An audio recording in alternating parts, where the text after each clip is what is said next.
네, 안녕하세요. 오늘 영상은 정말로 영상도 몇 번에 걸쳐서 만든 것이고, 또 제가 많은 시간을 투입한 겁니다. 요즘 이제 파이코인은 이제 오픈 메인넷을 앞두고 있고, 상장도 앞두고 있고, 아무튼 촉박하게 움직이고 있는데, 아직도 파이코인에 대해서 잘 모르시는 분들이 계시기 때문에, 이제 제 영상 보시는 분들이라도 정확히 아셔가지고 이거를 주변 사람들한테 전하시고, 또 지금 이제 젊은 사람들 20대, 30대들, 10대도 좋고 왜 이거를 반드시 공부해야 되는지 말씀을 드릴게요. 많은 사람들이 이미 암호화폐에 대해서 좀 아시는 분들, 암호화폐 뉴스를 보셨던 분들은 아시겠지만 지금 뭐 리플이건 뭐 비트코인이건 이더리움이건 모든 암호화폐들이 각국의 정부 당국하고 특히 미국의 SEC하고 뭐냐 저거 가상자산이냐 암호화폐냐 저거 증권이냐 상품이냐.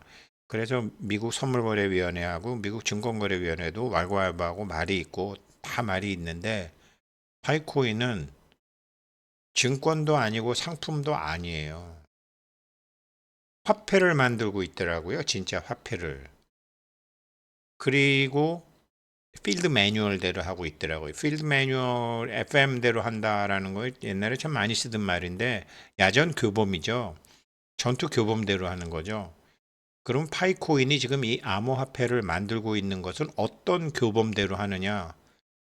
니콜라스 박사하고 청대화방 박사가 공부한 스탠포드 대학 디자인 스쿨에서 새로운 비즈니스를 하는 교범대로 해요. 저도 사실 이 자료 공부하면서 스탠포드 대학에 그 디자인 스쿨이라는 게 있다는 게 처음 알았어요. 거의 그러니까 이게 요즘 뭐 인공지능 얘기 많이 하는데, 인공지능에 대해서 그 허버트 사이먼이라는 사람이 이미 1969년에 인공과학에 대한 거를 얘기했더라고요. 그 인공과학에 대해서 얘기했는데, 기계에다가 컴퓨터에다가 논리를 부여한 사람이죠. 논리 이론가죠. 그러니까 인공지능의 아버지라고 해도 손색이 없는 그 허버트 사이먼이라는 사람이 스탠포드 대학교 디자인 스쿨의 설립에 영향을 줬고, 인공지능 역사에 굉장히 깊은 관련이 있더라고요.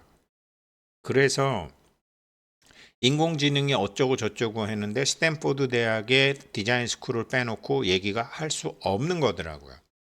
그래서 그거를 제가 이제 몇 년 전에 그 사서 읽었던 책인데, 그 이지성 씨가 지은 이제 에이트, 그러니까 인공지능에게 대체되지 않는 나를 만드는 법 8가지, 이제 거기에서 몇 년 전에 봤던 책인데 다시 보다가 이제 오늘 영상을 만들게 된 겁니다.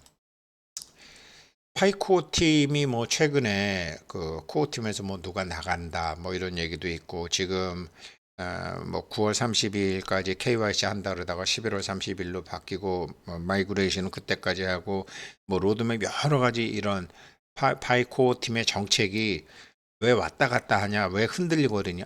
아니에요. 하나도 왔다 갔다 하는 것도 아니고 코어 팀이 흔들리는 것도 아니고, 이 사람들은 그냥 필드 매뉴얼 FM대로 가는 거예요. 그런데 저도 이제 이 사람들이 쓰는 여러 가지 용어들, 이 사람들이 하는 일들에 대해서 이해를 못 해가지고 많이 버벅댔는데, 그래도 한 3년 되다 보니까 이제 가닥을 잡게 되는 거죠. 이 사람들 정말 범생이들이에요. 이 사람들이 파이 네트워크에서 하는 일을 알려면 이 사람들이 젊은 시절을 보내고 지금도 있는 스탠포드 대학을 알아야 돼요. 뭐 런던 비즈니스 스쿨 같은 거는 뭐 제가 젊었을 때 한 40년 전에도 알고 있고 저희 아이들도 아는 그런 거지만, 저희 딸아이한테 제가 어제 너 스탠포드 대학 디자인 스쿨 알아? 그랬더니 모르더라고요. 그런데 여기는 디자인이요. 어떤 무슨 상품 디자인이나 제품 디자인이나 시각 디자인이 아니에요. 사람들의 생각과 관념을 디자인하는 거예요. 사람들의 생각을 디자인을 가리키는 게 스탠포드 대학교 디자인 스쿨이더라고요. 여기에 커리큘럼을 보게 되면 파이코인이 그냥 보여요. 그리고 이 이때가 삼성이 이제 막 크기 시작할 때이기 때문에 그 삼성 신경영 냄새도 참 물씬 풍기더라고요. 이근 회장 뭐 이런 책 많이 읽은 사람이니까. 실수라는 건 없다. 그 사람의 체험일 뿐이다. 실패라는 건 없다. 그 사람의 영혼의 배움일 뿐이다. 이겼다라는 것은 없다. 하나의 과정일 뿐이다. 실패했다라는 건 없다. 또 하나의 과정일 뿐이다. 모든 것이 과정이다. 완성이라는 것은 없다. 이런 거를 가리키는데 이런 식으로 수업이라기보다 가르치는 사람과 배우는 사람이 있는 게 아니에요. 이거 보면 뭐 생각나는 거 없으세요? 파이어사이드 포럼. 파이에서 하는 파이어사이드 포럼, 노변 담화 가운데 화롯불만 없을 뿐이죠. 노변 담화. 여기 이거를 가리키는 데가 하소 플래터 인스티튜트 오브 디자인 at 스탠포드, 스탠포드 디스쿨이라고 해요. 스탠포드 대학 디자인 스쿨. 사람들의 생각을 디자인하는 거. 자기네들의 대표 사진 뭐 생각나는 거 없으세요? 파이어사이드 포럼. 파이코 팀이 하는 일의 속내를 알으려면 이 사람들의 모교인 스탠포드 대학 디자인 스쿨을 알면 되더라고요. 다 보이더라고요. 그래서 이게 이제 학교에 들어가서 제가 본 거예요.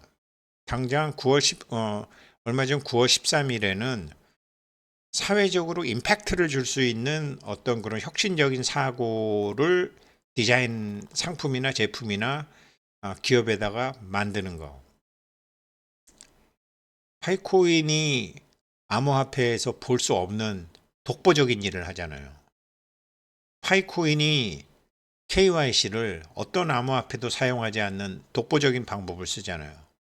파이코인 월릿이 바코드, QR코드 만든 것도 엄청난 거잖아요. 삼성페이, 애플페이 뭐 이런 게 아니고 신용카드도 아니고 바코드를 도입한 거. 이런 모든 것이 비즈니스에 대한 새로운 생각의 디자인이더라고요. 우리들의 사고방식을 새로 디자인하는 것을 누구한테 배우는 게 아니라 자기가 누군가와 노변 담아 파이드 사이드 포럼, 그게 교수건 경험자건 하면서 자기 자신의 사고를 디자인하는 거. 그리고 당장 다음 주죠. 다음 주 10월 10일 날은 지금 이 워크숍을 하는 거예요. 스탠포드 대학에서 이 디자인 띵킹 하는 거를, 디자인 띵킹이라는 게 뭔지 저도 지금 알았으니까요. 디자인 띵킹을 하는데 뭐를 워크숍을 하냐면 각자가 살아온 자기 삶의 체험에서 자기 스스로 생각하고 있는 거. 저도 나이 드신 회원님들하고 이렇게 얘기해 보면, 아유, 나는 뭐 그냥 애만 길렀어요. 나는 그냥 뭐 살림만 했어요. 그냥 뭐 남편 돈 벌고 나도 뭐 내가 일하긴 했지만 뭐 난 아는 게 없어요. 아니라는 거예요. 아는 게 없는 게 아니고 자기가 한 것을 재조립하지를 못한다라는 거예요. 뭘 했는지 모른다라는 거예요. 무의식적으로 그냥 삶에 휩쓸려 다니면서 했는데 뭐를 했고 그것이 어디에 쓰이는지 모른다는 거죠. 제가 요즘 저희 공부하는 사람들한테 예를 들어서 이런 거를 하면서 저희 할머님 얘기를 하는데, 저희 할머니는 한글은 모르셨어요. 가나다라 마바사는 모르셨어요. 근데 1, 2, 3, 4, 5, 6, 7, 8, 9 그거 32일까지는 읽을 수 있으셨어요. 옛날에 집에 이렇게 커다란 일자 달력 있잖아요. 그러면 1일, 2일, 3일 그거 보고 아셨어요. 근데 저희 할머니가 숫자를 1부터 31일까지 아는데 뭘 모르셨는지 아세요? 전화를 못했어요. 전화에도 분명히 1부터 1, 2, 3, 4, 5, 6, 7, 8, 9하고 0이 있는데 내가 우리 큰아들한테 큰 집에 전화하려면 어떻게 해야 되는지를 모르시는 거예요. 그리고 내가 친정 동생한테 전화하려면 어떻게 해야 되는지를 모르시는 거예요. 전화가 어느 정도 보편화된 1983년도에 돌아가셨는데도 그걸 모르시는 거예요. 자기가 알고 있는 거와 자기가 알고 있는 것을 어떻게 조합을 하면 어떤 일을 할 수 있다는 걸 모르신 거예요. 저희 할머니가. 그런데 대부분 사람들이 우리 할머니 같이 살아요. 자기는 뭘 했는데 그거 가지고 무엇을 하는 거를 조립을 못 시키는 거야. 이거를 가리키는 게 스탠포드 대학교 디자인 스쿨이더라고. 그거를 이제 10월 10일 날 이렇게 하더라고요. 워크샵을 하더라고. 그래서 앞으로는 그러면 이 디자인 스쿨에서 이 앞으로는 우리가 세상을 어떻게 살아야 되느냐? 앞으로는 이게 앞날이 인공지능도 나오고 지금 뭐 이 직업이 앞으로 10년 갈 직업인지 20년 갈 직업인지 일본이 저렇게 잃어버린 20년, 30년, 40년 되는 게 그 연공 서열제라든가 월급이 굳어져 있다라든가 모든 게 그냥 우리 부장님이 나이가 50이면 그리고 20이면은 자기도 50이 되면 그 부장님 모습이고 자기도 40이 되면 그 과장님 모습대로 가는 거잖아요. 그 일본은 다시 회생할 방법이 없잖아요. 일본이 다시 회생하려면 전쟁 한판 폼나게 해야 되는 거죠. 그거 아니면 방법이 없는 거죠.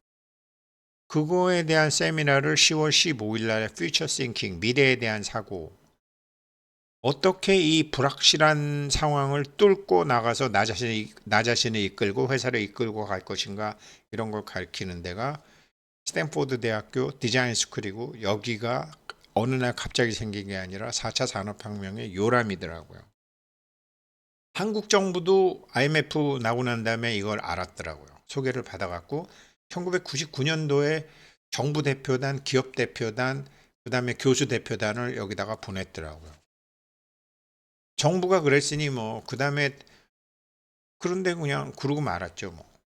그리고 2014년도에 또 정부 대표단, 기업 대표단, 산업 대표단, 뭐 삼성은 삼성대로, 현대는 현대대로 다 막 여기에 막 서로 막 근데 하나도 한국은 여기서 건져온 게 없는 거예요. 밑에 이렇게 거기 가서 배우고 와서 이제 보고서 만들고 뭐 강의하는 건 했는데 한국 사람들은 여기서 배운 게 아무런 쓸모가 없었던 거예요.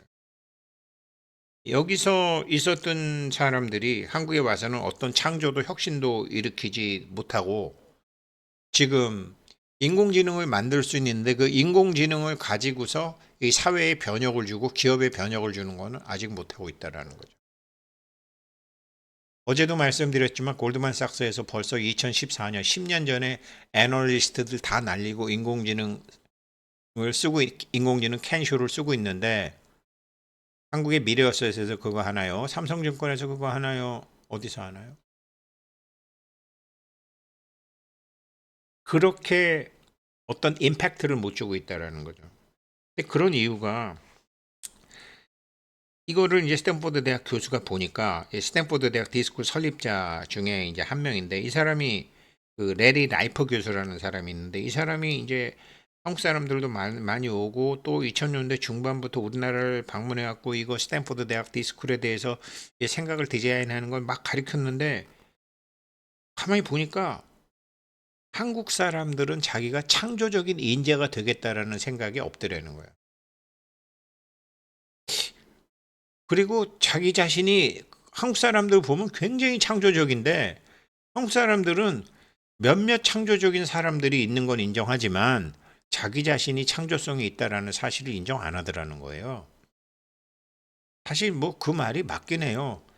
세계에 있는 물건 중에 한국 사람들이 만든 물건이 뭐가 있어요? 남들이 만든 걸 우리가 더 잘 이렇게 개선을 시키지. 자동차건 뭐 기계건 뭐건 남들이 만든 것을 우리가 품질이 더 좋게 만들지 무기건 뭐건 우리가 뭐 만든 게 없잖아요. 근데 그런 건 큼직큼직한 거고 이게 한국 사람들이 왜 그러나 그러니까 자기가 창조적인 문안들이 정맞을까 봐 창조적인 인재가 되겠다는 생각도 없고 자기 자신이 창조성이 있다라는 생각도 안 하고 왜 그럴까? 사람들은 되게 똑똑한데 그랬더니 이게 한국의 교육 시스템에 문제가 있더라는 거예요. 한국의 교육 자체가 옛날에 기계처럼 살아도 괜찮으실 때의 교육, 어느 대학교, 어느 학점, 이 스펙을 보고 스펙 쌓기, 스펙 만들기, 완전히 획일화된 대학, 획일화된 공부, 획일화된 직장, 획일화된 결혼. 그래서 디자인 스탠포드 대학 유학을 갔다 왔건 한국에 와서 강의하건 한국에서는 별로 필요가 없더래요. 그런데 그것도 또 자세히 봤더니 한국의 부모는 멀쩡한 부모들도 자기 자녀가 안정적인 길만을 바라더래요. 안정적인 길이라는 건 뭐냐면 그냥 뭐 모나지 않게 남들처럼 남들한테 쪽팔리지 않는 그냥 학교 들어가고 남들한테 쪽팔리지 않는 대학 들어가고 회사 들어가고 결혼하고 애 낳고 그냥 자기 자녀가 어려서건 성인이 되어서건 부모한테 의존하는 문화, 부모들하고 같이 사는 문화가 있어서 부모한테 좀 잘 보여야지 부모가 어? 뭐 이렇게 주는 것도 있고 부모가 자기 자신이 자기 자녀들이 험한 길을 가는 게 아니라 안정적인 길을 가기를 원하더라는 거예요. 그래서 한국 사람들은 디자인 싱킹을 열심히 배워봐야 창조적인 일을 못한다라는 거예요. 근데 사실은 저는 저를 그렇게 키우려고 했던 엄마 아버지한테 막 이렇게 들고 일어나서 했지만 저는 저희 아이들이 역시 안정적인 길을 바라더라고요. 야, 아빠 말 잘 들어, 임마. 자식이 말이지. 아빠가 임마 파이코인 상장되면 임마 딱 이런 거죠. 아, 그래서 여기에 다 있더라고요, 이 사람들. 예. 그래서 이게 우리들의 사고방식을 디자인한다라는 게 뭐냐면, 뭘 가리키는 거냐면, 인공지능은 절대 가질 수 없는 인간 고유의 능력인 공감 능력, 이거를 스스로 찾는 것을 가리키더라고요. 대화를 통해서, 파이어사이드 포럼 같은 걸 통해서, 그리고 패컬티, 교수 서로 간의 채팅, 1대1 대화건, 1대 다 대화건. 거기서 창조력, 상상력을 가장 잘 이끌어낼 방법은 뭐죠? 요 두 가지가 인간 고유의 능력인 공감 능력을 가지고 창조력, 상상력을 잘 이끌어낼 방법으로 파이코인이 파이 브라우저에서 하는 게 파이 파이어사이드 포럼하고 파이 챗이에요. 그래서 상대방의 창조력, 상상력에다가 100분의 1 파이 토큰을 주는 문화를 만들고 상대방하고 좀 깊은 대화를 할 때 거기다가 100파일을 걸기도 하고 10,000파일을 걸기도 하고 10파일을 걸기도 해서 괜히 잘못 얘기하면은 이런 인터넷 사회에서 잘못 얘기하면 자기 문제는 하나도 풀리지 않고 주변만 지저분하게 만드는데 그 사람하고 나하고 딱 대화를 해가지고 아, 이 사람하고 얘기하면 내가 지금 궁금한 것을 내가 답답한 것을 풀을 수 있을 것 같다. 그러면은 딱 자기가 베팅을 하는 거죠. 그럼 자기가 100파일을 걸었다. 100파일을 걸고 나 당신하고 이런 어젠다로 대화하고 싶다. 그러면 상대방이 그거를 받아들이면은 자기 100파일 안 날리고 친구가 생기는 건데 그러니까 정말 멘토가 생기는 거죠. 그런데 상대방이 무시하게 되면 날려버리는 거죠. 이게 여기에서 KYC라는 것도 생기는 거더라고요. 왜? 공감 능력은 인간이래야 되니까. 인간의 고유한 능력이. 1편은 여기까지 하고요. 이어서 하겠습니다.